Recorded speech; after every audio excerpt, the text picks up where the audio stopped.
What's going on, guys? Welcome back to the channel. So for many years I was addicted to drugs and basically trying to escape my life and escape myself. And something I've learned in recovery is that true fulfillment isn't something that can be chased after, and it isn't something that you can seek from anything outside of yourself. It truly is something that has to be built from within, and built on some foundations, and some intentional choices. So with that being said, I've come up with a little list of things that I believe lead to a fulfilling and happy life from my own lived personal experience. So number one is health. So that goes without saying, obviously, health is wealth. You could have all the material wealth in the world, but if you didn't have your health, then it would all be meaningless. So number one, absolute priority is to prioritize your health and your well-being, and that's physical, mental health as well. So looking at your exercise, your nutrition, your sleep, really taking care of yourself and your body, so that you can feel strong, you can feel mobile, you can feel calm and grounded. You feel energetic. When you exercise, when you take care of your nutrition, your energy's better, your sleep's better, your mental health's better, and your emotional balance is better. So everything kind of stacks on top of that foundation. So number two is spirituality. And I know it's something that more and more people are waking up to these days, but there's still a large percentage of the population that maybe only acknowledge the material, and the physical. But being able to tap into that spiritual aspect of life, for me, gives life so much meaning. And that's something that we're really looking for in life, meaning. If it's all just an accident and it's all random and there's no meaning to it all, then that can leave us feeling very lost and hopeless and kind of empty.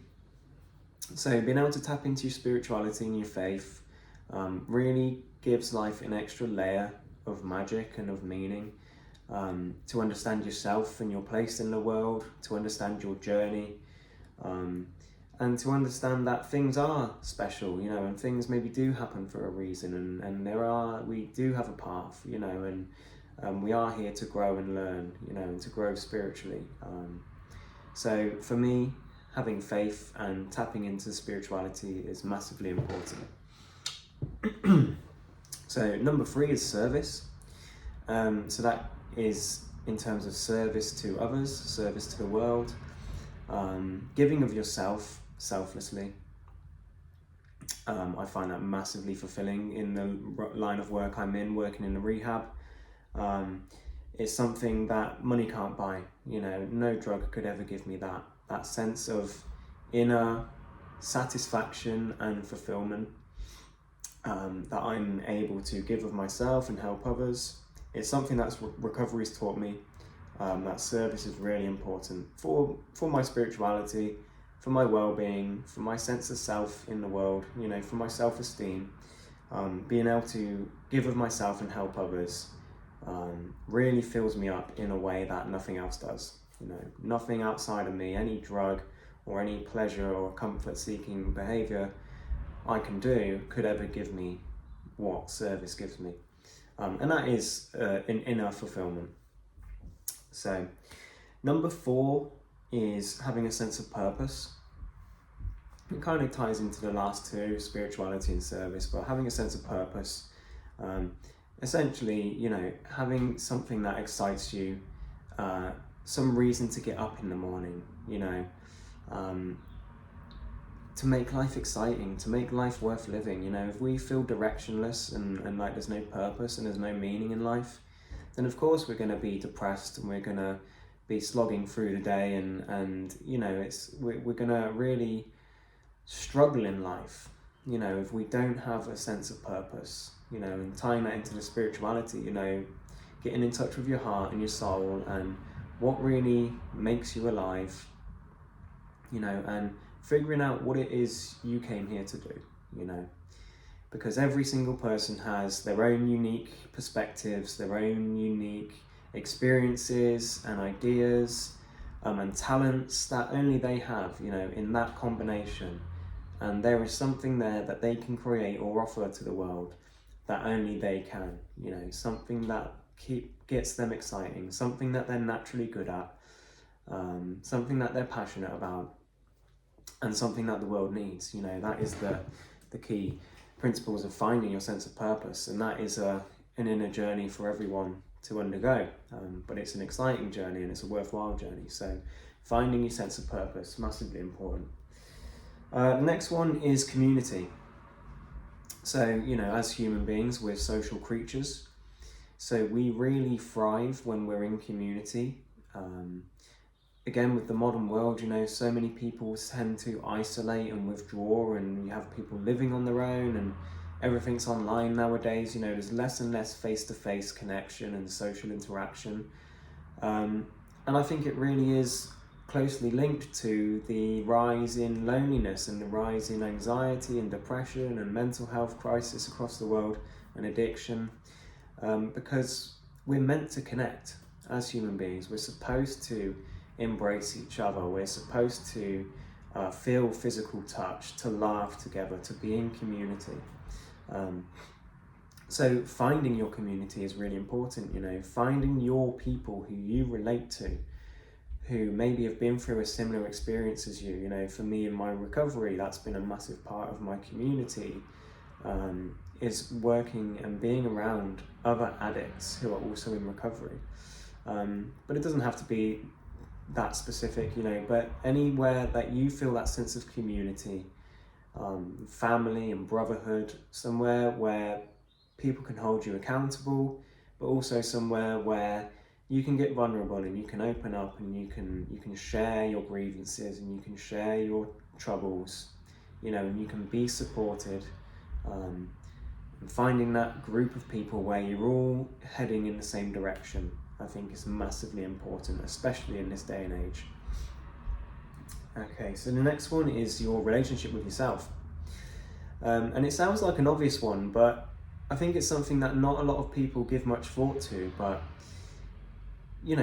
we are the person we have to live with, right?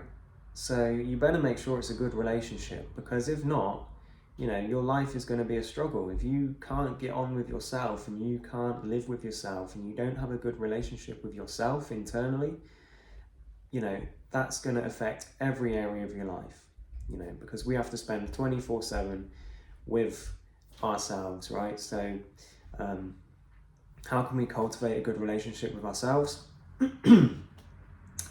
I think having integrity, firstly, so keeping your word, doing what you say you're going to do, showing up when you say you're going to show up, showing up for yourself, showing up for others, and basically sticking to your values. That is a really good way to have a good relationship with yourself, because then you start to trust yourself, you start to believe in yourself, you start to believe in your own capabilities. When I was in addiction, I let myself down every single day. I was going against my conscience, I was going against my actual desires and what I wanted, for myself, and I was letting myself down over and over and over again.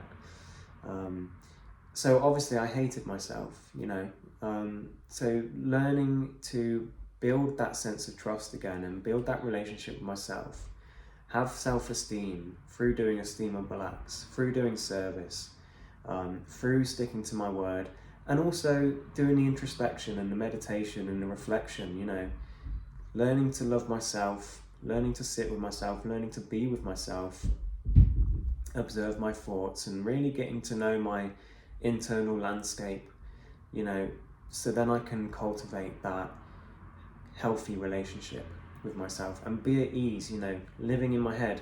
It used to be not a good place to be, but today it's an amazing place to be. I am my own best friend. I have good friends around me, but for me, I'm number one for me, and I like myself today, and I support myself and I believe in myself. So that's a massive thing. Okay, so next is sex. So let's talk about it, because it can be a taboo subject. But sex is one of those things that can either be a source of shame and a source of frustration for people, and a source of maybe seeking comfort and seeking pleasure, very unintentionally, very unconsciously, or it can be a source of great fulfillment and intimacy and pleasure. So it can either sort of make us or break us, the way we decide to use our sexual energy and to engage in sex. So I know for me, from personal experience, I used to have a very unhealthy relationship with sex, growing up watching porn. It taught me a lot of unhealthy behaviors and unhealthy habits, and I took that into relationships. And I never really had a good relationship with myself and sexuality. So learning in recovery, a completely new way of relating with sex and with relating with others, learning that it's a great thing to deepen intimacy, to be able to get vulnerable, to be able to connect, to be able to open up and really have that deep intimacy. It's so enriching for the soul and for our hearts, if we use it in the right way. But some, in myself included, in the past, can have a very unhealthy relationship with it, and see it as just a sort of a release or a pleasure-seeking, comfort-seeking thing, and there's no real intimacy there. It can be very mechanical. So, learning to have a better relationship with sex, learning to be more open, more loving, more vulnerable, can really lead us to feeling that sense of security and that sense of being held, and that sense of self-confidence as well that we need. So that's the next one. Next one is mindset. So similar to the relationship with yourself, your mindset's so important, because it is the entire lens that you look at the world through. It all comes through that prism of your mental structure and your mindset and your beliefs.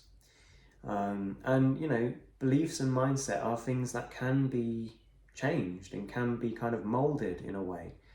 Just like you go to the gym to get an athletic body, you can shape your mind and your beliefs and your mindset in a very similar way to something that is beneficial, and something that is going to help you in life, as opposed to something that holds you back and puts limitations on and views negatively, because in my experience, I used to have a very negative mindset. I used to have a lot of limiting beliefs, and I used to put barriers in place, mentally, and I used to think I could never do things and never achieve things. And slowly, over a period of time, I've learned to really master my mindset and to think positively, to express gratitude, to have a can-do attitude, and to really value the information I'm putting in and how that's going to structure my belief system, structure my whole outlook on life, to somewhere where I can view things in a positive way, that really benefits me. So having the right mindset links into, being able to live with yourself and have a good relationship with yourself, and have a mindset and outlook that is really going to move you in the right direction. Okay, and finally is joy and creativity. So, we'd have to put recreation on there, because otherwise all of this self-improvement and all of these meaningful, fulfilling things are great, but, without joy and expression and creativity, it can all become a bit flat and a bit serious. And, we have to learn to take ourselves not too seriously, and to be able to laugh and find joy and express ourselves, to let the ego down, to have fun, find your passions, find hobbies, things you enjoy doing, create, stop consuming all the time and start creating. And really, express yourself, dance, create, play music, listen to music. So having some joyful and creative outlets is obviously massively important. you know, for that balance, you know.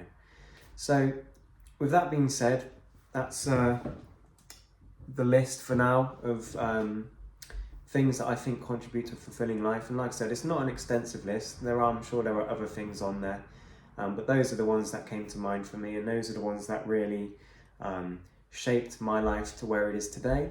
You know, and today I live a very happy and fulfilling life, coming from a place of a lot of suffering and a lot of wanting to escape and not wanting to live. These have been the key foundational things that have really changed my life for the better. And you know, I'm so happy and fulfilled today, and I wouldn't change my life one bit, you know, even the past, because it's led me to find these things, you know. And it's like I said, it's nothing necessarily that I can seek outside of me. It's these foundations that I've put in my life that really fill me up from within. You know, they've touched my spirit, they touch my heart, and they help me feel connected to myself, to the world around me, to other people. And I think that's really, to boil it down plain and simple, that's what it's all about. So thank you for listening. I appreciate your time, and please feel free to subscribe, leave a comment, leave a like.